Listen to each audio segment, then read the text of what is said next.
What is AI? Define artificial intelligence and explain its core concept. Mention the different types of AI, such as narrow AI and general AI. How AI systems work.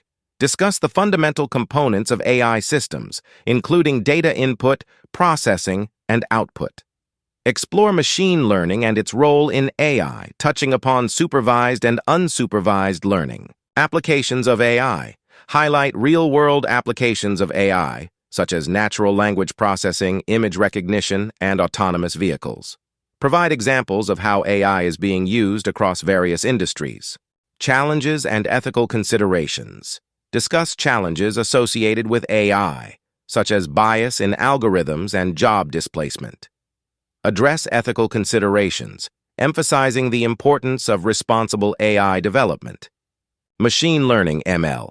Subset of AI that involves the development of algorithms, allowing systems to learn and improve from experience. Types of ML include supervised learning, unsupervised learning, and reinforcement learning. Deep learning. A subset of ML that utilizes neural networks with multiple layers, deep neural networks, to model and solve complex problems. Future of AI in 2024. Speculate on the future of AI, considering potential breakthroughs and societal impacts. Discuss the role of AI in solving complex global challenges.